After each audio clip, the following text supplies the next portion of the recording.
Hello, Dustin. What's up? Okay, so this is a bonus episode. This is one of those. We got so many, so I'm giving everyone an extra one at the beginning of every month. Yay. In case anyone forgot, it's May 6th. So hi, welcome to May 6th. I hope you had a good weekend, and now it's May, and stuff's happening in May, I suppose. I assume. Hopefully. Do you want to go again? Like this? No. Is this that bad? It's been 98 seconds and nothing has been said. Welcome to episode 529, I think this is, of the Hoopercast. I'm not positive. Let's go with that. This is the Cobra Kai episode. We recorded this a while back. Yeah. We just had other stuff pop up that we wanted to put out first. So that's how that goes. So this is a series review. Dustin saw this. I did not. Mm-hmm. So Dustin is educating me on the series as a whole. And I think we get into a little bit of like the other Karate Kid film things that are happening too. Yeah. So which if this episode is coming out on May 6th, Karate Kid Legends is coming out May 30th. So this is your primer. Oh my God. Is that so soon? Yeah, dude. Oh, wow. Okay. I totally picked this date on purpose. There you go. Please enjoy Cobra Kai. Yay. We've been through a lot to get to this point, but now we're finally on the same page.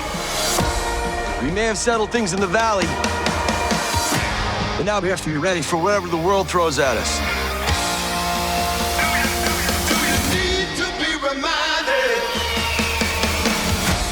The Saikai Taikai tournament is coming. Now is not the time to puss out. You're gonna fight the best in the world. Do I want to know what that's for? Training, Rocky IV style. Gonna chop down a tree, carry through the snow. Now what could possibly go wrong? No matter what life throws at you, you gotta stay on your feet. Our strength is we teach both styles equally. Don't jeopardize that balance, man. Since when do I run shit by you? Since we have no idea what we're up against. Only through pain does a champion reveal himself. Yes, Sensei! It's one thing to be the best in town, it's another to be the best in the world. Just means I'm gonna have to beat Robbie again. I thought you were Miyagi-Do now. You think things are better because now I'm training in your dad's backyard? I think we have our strongest team. I think they can handle anything. Bitch, don't you know I know karate?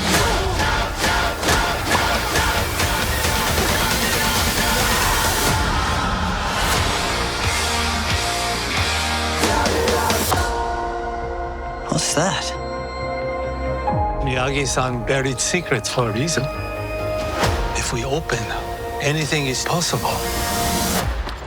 Yeah, so Cobra Kai, I think I've reviewed this before on the show, but they just wrapped their final season. So I felt like we needed to revisit it and sort of review the entire series. Yeah. But I'll keep it brief. I mean, we've already talked a lot about what I like about it and what I dislike about it. But for those uninitiated, Cobra Kai is a series that started in 2018. It is a sequel to the 3 Karate Kid films starring Ralph Macchio. Only this time, sort of the log line of this show is we're going to follow Johnny Lawrence, the bully from the first film, and how he's down on his luck and, you know, what his underdog story is.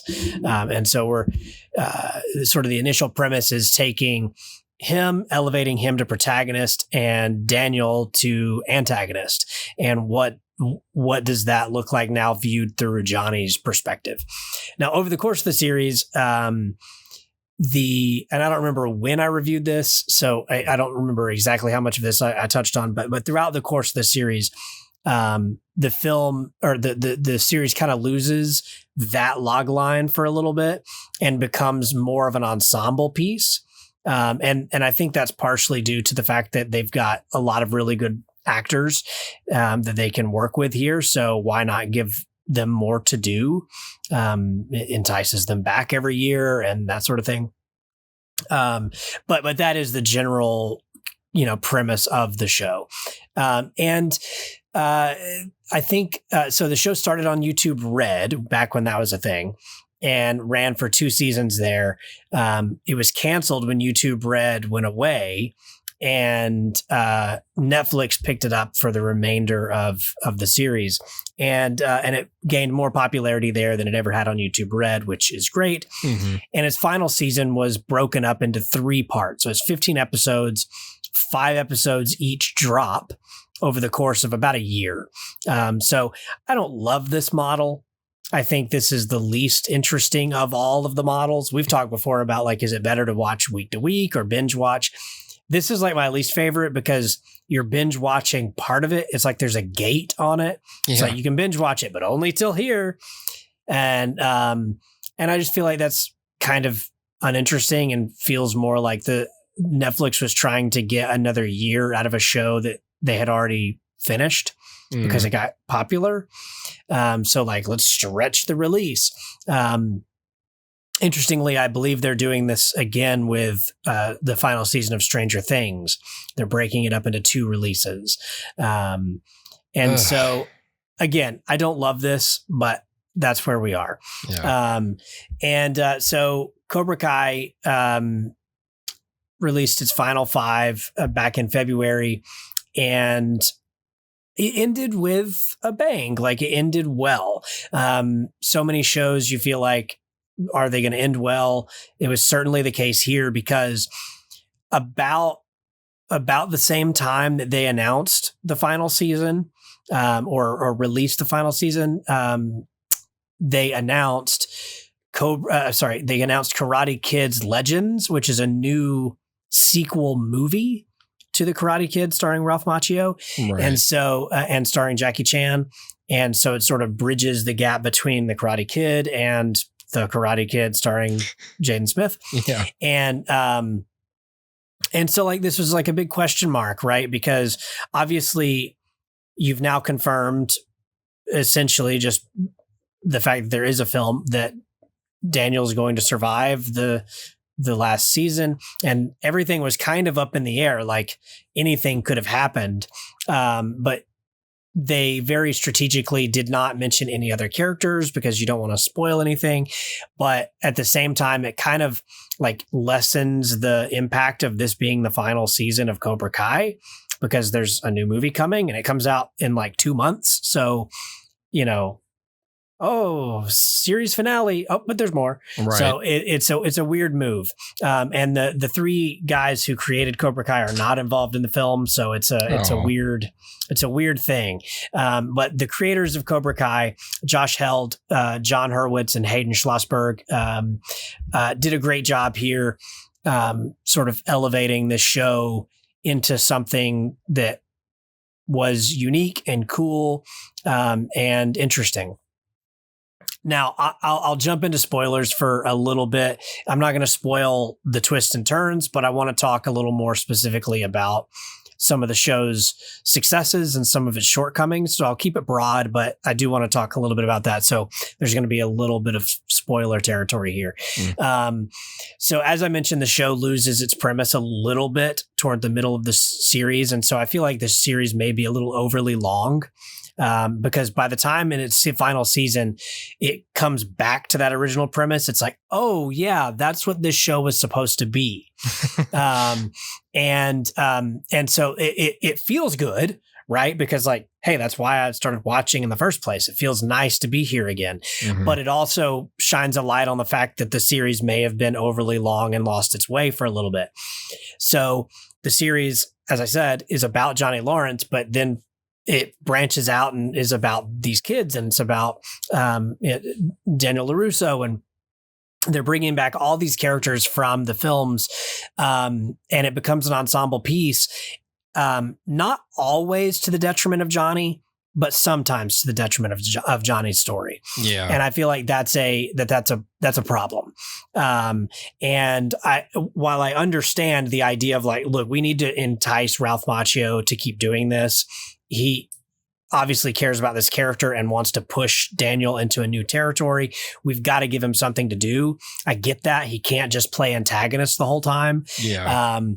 And so I understand, the mechanics of how this works in the writer's room and trying to figure out how to honor everything that came before and keep actors interested and all of that.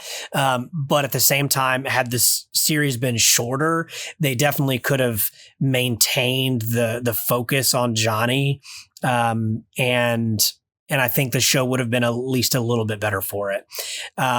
What the show does really right is it introduces this next generation of characters and passes the torch to them in a way that you really do care about the characters. Mm-hmm. And there is an area again in the middle of the series where it starts to feel a little aimless. Like I don't know where the characters are going. These young characters keep flipping sides. Like sometimes they're, acting with your protagonists and sometimes they're against them. And, it starts to feel a little aimless. By the time it wraps up, there's a very clear and obvious and good send off for these characters. But again, getting there, you lose your way a little bit. So again, like tightening this up wouldn't have been a bad thing. I do feel like it's worth your time. So if you're saying like, oh, well, it was the middle of the show, a real problem for some people. Yeah. For me, no. It's something that I wish the show had done better, but I don't think it ruined anything. And if anything, you get to spend more time with characters you like, even if they feel a little aimless at times or repetitive, maybe another way to describe it. Yeah. We've already kind of seen this. Why do we have to do this again? But sure. And the big, will they, won't they of the show is will Daniel and Johnny ever be friends? Like, will they come to terms with what has occurred between them and what's occurring now and see eye to eye? That's the big question. And even as early as like season 1 or 2, you start to get glimpses of like, oh, maybe they can overcome this. And then they like every time they make a positive forward step in their relationship, it backtracks. And that's great for a time, but then becomes repetitive, right? Okay, yeah. Hey, they seem like they're getting along. I know something's about to happen. And then it does. And then they, have a falling out, they fight, they come back together. It just happens over and over. But again, where it ends is really great. But all that aside, like these kids, again, their stories can be a little repetitive, but they do a really good job in making them interesting. And we've seen a lot of like legacy sequels pop up in recent years. And every now and then they try to introduce a new cast, and that new cast almost always is a big failure of whatever this is. It feels like ham-fisted. We're just gonna like here's the characters. They're gonna carry this forward, like it or not. We're not gonna put any effort into making them as likable as the people you already care about. Yeah. I'm looking at you, Star Wars, and this show took the opposite approach. It's, hey, we know you want to see Johnny and Daniel. I'm going to give you Johnny. I'm going to withhold Daniel, and I'm going to give you these new kids and watch Johnny train these new kids until you love the kids. Then by the time Daniel becomes a major player in the show, you're already caring for the kids. And then as we move forward, there's not that like, man, I wish we had more Daniel, or I wish we had more of the kids. It's like everybody's all incorporated. And so it feels organic in that way that something like Star Wars doesn't. There's no reason for Rey to be in any of this.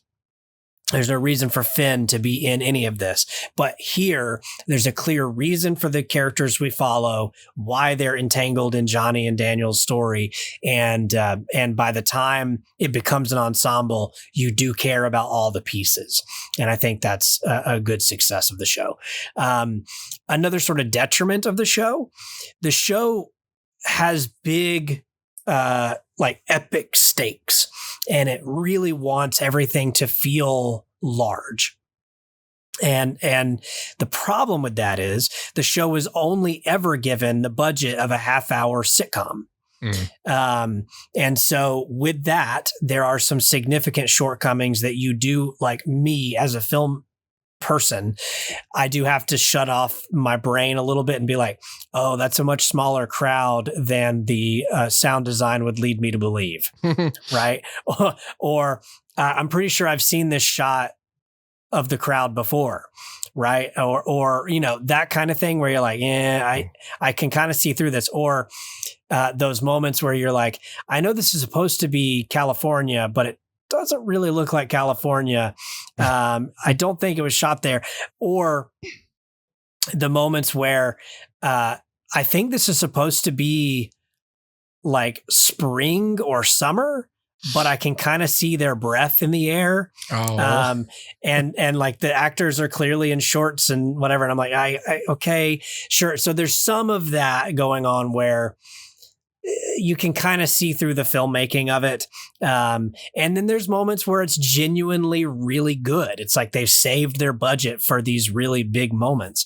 And this has been, you know, touted a lot in headlines. So again, spoiler-ish, but like there are two big moments where the show brings Mr. Miyagi back. Obviously, that actor has passed. And so when you're dragging up Pat Morita, a dead actor, how do you do that in a way that is visually appealing? And the answer is, on this budget, you can't. Yeah. And so there are a couple of big moments.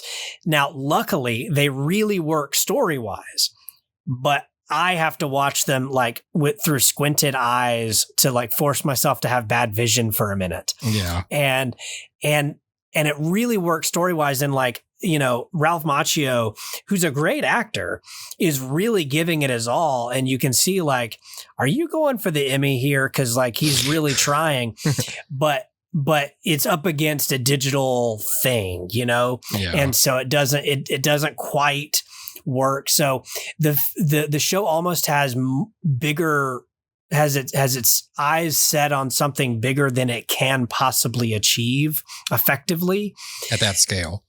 Exactly. And at that budget. And I don't know that's a bad thing. I'd almost like, would you rather them shoot for the stars and do something really effective and like story wise, even if it looks mediocre visually, or would you rather them eschew the whole thing and miss this big story element that you know they should be touching on? Yeah. But you know they're not because the budget won't afford it. What's the lesser of the two evils here? Yeah, yeah. Missed story or missed visuals, and I think it's probably missed visuals is the lesser of the evils. I'd rather have a good story even if the visuals don't hold up, but it is still a detriment. And I could see some folks watching those scenes and it not working for you story wise. Even though if I explain it on paper, if you read it in the script, you go, oh, that's beautiful. Like, yeah, you have to do that. But how do you do it effectively? So the show's budget works against it. But having said that, the actors are always on point. William Zabka as Johnny Lawrence, Daniel LaRusso played by Ralph Macchio, John Kreese played by Martin Kove. And then all the new generation of actors, Shola Maranueña, Peyton List, Mary Mauser, Tanner Buchanan, all of these people are putting in 110% and doing a really great job. And I think between their youthful energy and the show's admittedly aging stars, you do end up with a really good balance of all the things you want in this show. My big takeaway for you, if you're coming to me and going, should I watch this show? I'm going to ask two questions. One, how much do you love the Karate Kid? Because this show romanticizes it a lot. So if you are like, I really don't like the Karate Kid, then this isn't for you. So that's one. The second question is, are you okay with a show that at least toward the middle of it starts to feel a little long? That second act, if you want to call it that, of the series starts to feel a little like, let me check my watch a little bit. If you're okay pushing through that, I think you'll be fine. Now, how will this fare in a binge setting? I don't know. If you could binge the entire series, would it be better or worse? For me, watching it year to year, committing 8 to 10 hours is not that big of a deal. So if it starts to feel repetitive, okay, well, I'm going to commit these 8 hours and then, next year it's 8 more. It didn't feel that bad. If I'm binging it, am I going to start to feel like, okay, yeah, I just watched this episode a minute ago. And again and again and again. And so I don't know if binging would help or hurt it, because it could also help it. Like you get to the resolution quicker. So maybe it helps it. I don't know. I think it would be an interesting case study for that. But all that to say, the series wraps up really nicely. It puts bows on a lot of characters, and it finds its original premise, which is exciting, but it also finds it in a new way. So again, a little bit spoiler territory here. In the final season, the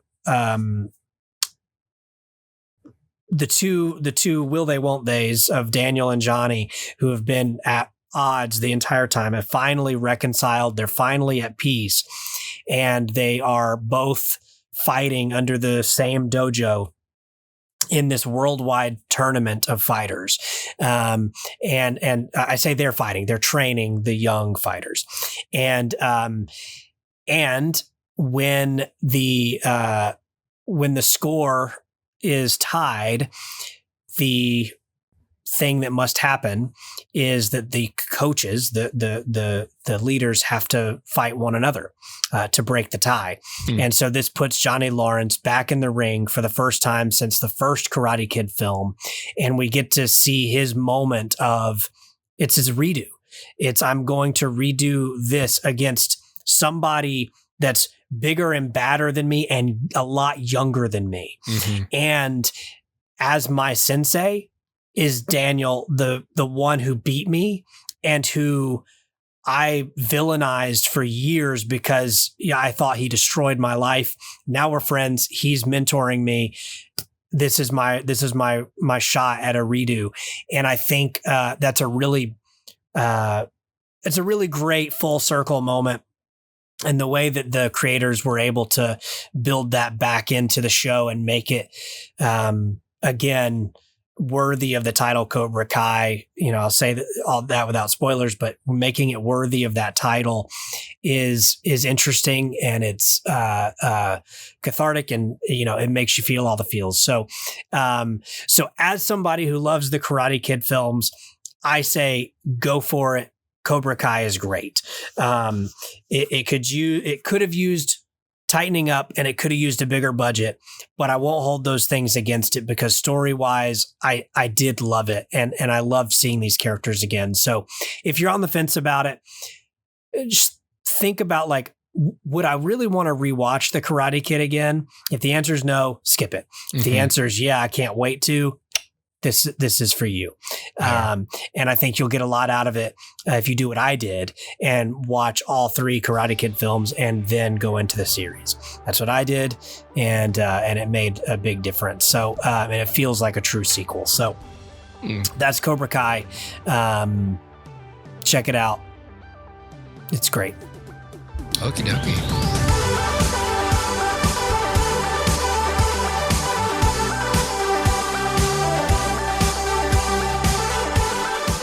I wanted to ask you this thing just at the end of this episode, because we're talked about Cobra Kai. It's a series. I came across this thing There's some website there's a Substack, I guess, called Stats Significant. And so it's this dude, Daniel Paris, who I guess crunches numbers a lot. And I read this article, and God, I got to tell you, it was boring as shit. But it was, let me say that with respect.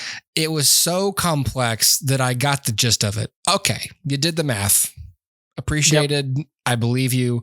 What's the conclusion? This was all about... Where's the TLDR on this? The TLDR is how many episodes should you watch before quitting a TV show? And I thought this would appeal to you, especially. Sure. You know, because we talk about this a lot, and we've talked a lot about, all right, well, like, you know, is it a full season? Does it take 1 or 2 episodes? You know, like, and so I don't know. While you think about yours, I'll give you mine. Like, because the article was far too mathematical for me, but I think everyone has their own line. And for me, I usually give something the whole first season. Usually, I have quit shows before then because I just don't enjoy it. But that's stuff I'm not enjoying. If it's like I'm sort of with it, like, or if I'm on the fence, I usually give it to, all right, what's the first season cliffhanger? Am I interested in what's next? And if I watch a season finale and I go, don't care, that's when I'm usually like, cool, I'm never going to continue this show. But for me, it's not, I feel like the answer should be first episode. First episode should hook you, but how long will I give it? I will give it the first season as a general rule. Because to me, especially if it's a show that's been running, man, that's another angle. Is this a season that's just dropped, or is this the first season of a show that I know goes for 8 seasons? Yeah. Because the assumption is someone wanted to keep this going, so it must be worth it. Where when you're in the moment, you're like, am I stupid? Or like, do most people feel as lost and disinterested as I feel? Yeah. I don't know. Yeah, no, there's a few different angles. If this is a show that's long running and I've heard great things about, and I know it sticks the landing, especially, then I'm more likely to stick with it beyond my interest level. So, and then you'll often hear things, especially when it comes to like sitcoms or comedies, like you got to give it the first season. And like, I think of Parks and Recreation. Anytime I recommend that show, I go, you just have to get through the first season. And by season 2, it starts to pick up. And really by the last couple episodes of season 2, it's there, but you got to give it that time. And so if I hear that, I'm more likely to stick around. If this is like a new show, I typically don't start a show unless I have interest. Like, I'm not just going to go turn something on. So I'm going to already have a base level of interest. So my personal thing is, if I watch the pilot and it completely turns me off, then I have no problem turning it off. Most of the time that does not happen. So what I do is give it the first 3. If by episode 3, I've not been hooked, then I'm done. And then, because by episode 3, you should be well underway on your, inciting incident has happened. The characters have already started their progression. If you have not hooked me by 3, you're not going to. And typically if I make it, so there's like milestones, right? If I make it past the pilot, if I make it past episode 3, if I make it past season 1. Or to season 1, like the end of season 1. If I can make it past those milestones, I'm usually in it for the long haul. Okay. I can't think of a time where I've started something and just completely fallen off of it. Now, I will say there are shows that I've stopped watching, but not with the intention of stopping watching, but rather I just haven't gotten around to continuing. Yeah. And so that has happened where like, I will get back around to that at some point. Right. A good example is The Last of Us. I've watched the first season Yeah. By now, this recording, a couple episodes of season 2 have dropped. I've not watched them yet. It's not because I don't care. It's just because I haven't done it. Yeah. And I'm looking at it going, look, I just got that new Indiana Jones game for the PS5. That's probably where I'm going to be for the next little bit. So I'll catch up on The Last of Us. But that's another angle is like, I'm not done with it. I just maybe am going to choose to watch this all at once rather than weekly and risk getting spoiled because I know that's a thing. Sure. But whatever, it's fine. But like maybe I'll catch up on it. Like if I have some free time and I'm able to knock it out, I'll catch up on it before the season's done. But as of right now, I'm comfortable in the holding pattern of like waiting for season 2. And I can just keep waiting for another little bit and binge the whole thing. I'm okay with that. So that's another little caveat, but like I have not quit that show. I just haven't kept up with it either. And so that happens. But yeah, man, I think of it in milestones. If I can make it past episode 1, episode 3, and season 1, then I'm usually in it forever. Yeah, it's strange that so many people experience this that like someone had to write an article about it. Like, I can't remember what his conclusion was because it's like, it's based on like IMDb episode ratings and all, Sure. an average episode. Like when do the episode ratings fall below the series average of episode ratings? Yeah. So it's like, okay, well, that's based on a sample size of people who actually fill out IMDb ratings. And, probably most people don't do that. So, I don't know which way it goes. Like, do more people drop off earlier than that, or do people stick with it a lot longer than that because they're still entertained, Yeah. Well, and there's also that, like, the fear of FOMO is a real thing for a lot of people. And like, I don't want to miss out on something. I don't want to get spoiled on something. I don't want to, whatever.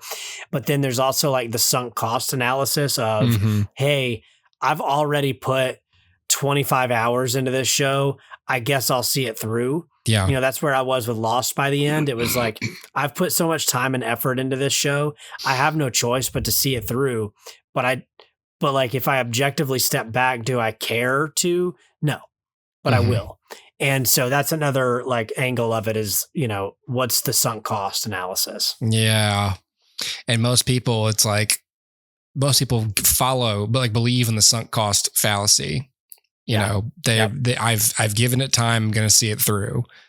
Yeah. And there aren't as many people who will just go, I'll just stop, It's sitting there at the what do you call it? The slot machine, and you're putting that quarter in and you're going, well, I've already put $500 in. Yeah. Surely if I put a few more dollars in, I'll hit that jackpot. Yeah. And you just keep on pulling the if lever. I walk away now, it's hoping. all for nothing. And it's on me that I got nothing out of this. Correct. It's like, yeah, but if you might still get nothing out of it, Correct. And but more. Theoretically, if I keep going long enough, I will get something. Surely it'll be my turn. Yes. It'll come around. But that's not how statistics work. You know what I mean? No. Like it's far more likely possible. Just waste more time. I was going to say it's fully possible to flip a coin and get tails every single time for 1 million times. That's a possibility. You know what I mean? Yeah, exactly. Like it could be you have a 50% chance of getting a heads, but you could flip it 1,000 times and get a tails every time. Yeah. That's how this works. I remember being a kid and like learning this the hard way because I would read like Pokemon strategy guides, and it would be like, if you're in this patch of grass, there's like a 10% chance you'll run into like Growlithe, and you're like, oh, cool. Yeah. So all I have to do is run into 10 Pokemon, and one of them will be a Growlithe. Yeah. But that's not how it works. Yeah. And you're like, oh, well, then I'll just run into 100 Pokemon and 10 of them will be Growlithe. And you're like, that's not how it works, bro. And so you'll sit there all day chasing the Growlithe and like, why have I not run into this guy yet? And it's like, because there's only a 10% chance you're going to do it.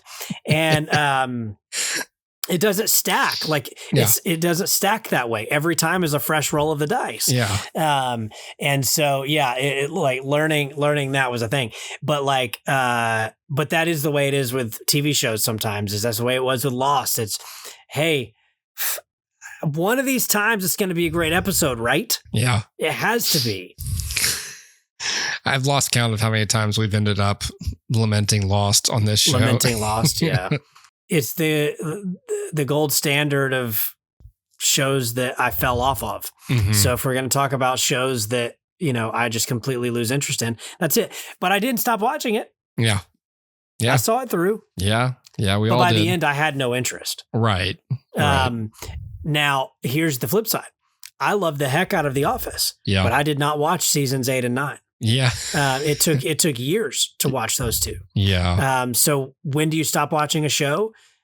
Maybe after a big creative upheaval. Yeah. Steve Carell leaves. Yeah. Or Topher Grace leaves. Yep.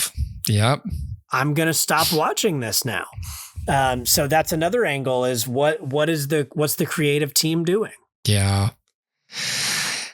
And that requires like some knowledge of who the creative team is. And again, most people just don't know, so if like the showrunner leaves, people are like, oh, okay. I don't That's like fine. like when Frank Darabont left The Walking Dead, it's like, that was probably a good time to leave. Just jump ship. Yeah, it's totally. like, but you never know until the thing keeps going like, oh, this feels a lot different. I liked it better under the other person. Yep. There's the whole Community thing that Kellel mentioned where the gas leak season where Dan Harmon wasn't there, and the last season of Gilmore Girls, the Palladinos were not on board. They couldn't work out a deal with the studio. And so they, that's part of why people were so happy to get that revival in 2016 was, oh, those people are back. I feel like we'll get actual closure, Yeah. So I don't know. It's that is interesting though. Yep. It's a weird thing. It's nice to see more people. This goes for books too, just embracing like, hey, if I'm a certain way in and I'm not enjoying it, I'm just going to stop. Yeah. Like for the book version of this is there used to be a thing that was like 100 pages minus your age. That's how long you should give a book before you put it down. So if you're 30, give it 70 pages. If you're 90, you give that shit 10 pages. If you don't like it, put it down. You got better things to do, better things to do. My threshold for books is really low, dude. Like if I'm not hooked, you don't like the publishing page. I am out. That's right. If I don't like the title, like the cover design, I'm out. And don't judge a book by its cover, bro. That's all I do. That's what man. I'm doing. That's what I'm doing. I'm judging it. I push through a book for a while. Like I'll read like half of it before I go like, wow, I don't think I can do this again. Yeah. My wife does the same thing. She'll read a whole book and be like, I should have stopped. And I'm like, yeah, I mean, I've never experienced that. I'll stop in a heartbeat, dude. Yeah. Yeah. It takes me a lot of sessions and reading and pages and a lot of I'm just going to go to sleeps before I go. I don't think I'm enjoying this. Like I don't think I'm in this. I wasn't just tired. I wasn't just having a weird day or whatever. Like I don't like this book. Yep. I feel so there's another strange thing with like video games. With video games, I have a low tolerance too. If I have not been hooked very quickly, I'm not going to keep playing this. A good example, like everyone always talks about is it like Ori and the Blind Forest or whatever that game is. I bought it and like it did not hook me in the slightest. And it's like, okay, well, I don't know what to tell you. I didn't care for it, so I'm out. There's a Disney game that my wife bought me. It's like a Mickey Mouse on some island game or something. And I played it, didn't care for it, like stopped almost immediately. And that's just a thing. Like the threshold is super low because there's a lot of like some games are like, you got to learn a lot about how to play this and master this technique. And I'm like, no, if I'm not in it, I'm not in it. Yeah, I'm done. I'm not here to learn. I want to just pick up a controller and, somewhat turn my brain off. Like I know I got to like figure stuff out and whatnot, but puzzles. This isn't like, oh, and if you want to do this super specific move, here's a button combo. It's like, nope. Make it easy, run and jump. Nothing turns me off faster than the video games where they're like, collect this token to redeem this like metal, and then if you get enough metals, then you get enough of the fusilli noodles, and that'll lead you to 8 golden buckaroos. And I'm like, I don't care about any of this. I don't have time for this. Yeah, I can't keep this straight. What am I supposed to? I'm supposed to memorize 8 different kinds of currency. If you get 12 buckaroos, you're allowed to save the game, save your progress. No, but I've turned it off by then. The 12th buckaroo is 6 miles away in the game, and that's right. You have no legs. But you can build a flying machine. But first, you have to go see Goobergort. And Goobergort will give you the blueprints, but he doesn't have the materials, so you're gonna have to barter. It's like, all right, no, I'm not doing this. No, I'm done. You're telling me I got to play for 37 hours to get to the first buckaroo. I'm done. Or even worse, if they're like, you got to pay for the buckaroos. Here's the microtransactions. You can buy the buckaroos in the e-store. I'm like, okay. The buckaroos. Yeah, let me just load up my e-wallet here. Give you my e-bucks that I earned at my e-job. We only accept Canadian dollars, so you're gonna have to go to the airport first to get your money changed. Get that money exchanged, bro. We only accept maple leaves and we aren't currently doing business with American banks.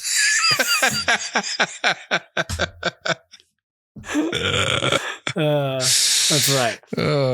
I'm like, no, I'm not doing this. No, I'm not going to learn this. I'd rather pick up that book I hate than do this. Yeah. Ugh. What a tragedy. The answer to all of this is just go to sleep.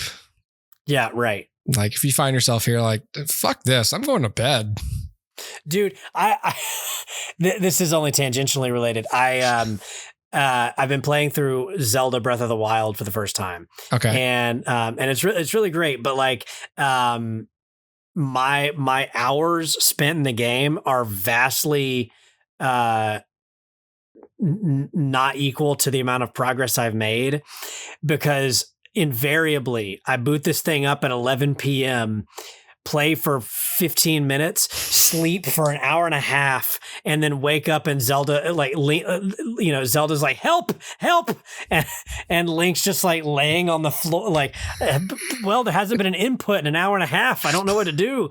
And I wake up and I'm like, oh, I feel sick. Please participate. Okay, I'm done. And so my play log is like, you played for an hour and 45 minutes tonight. And I'm like, I played for 10 minutes. Yeah. I slept for an hour.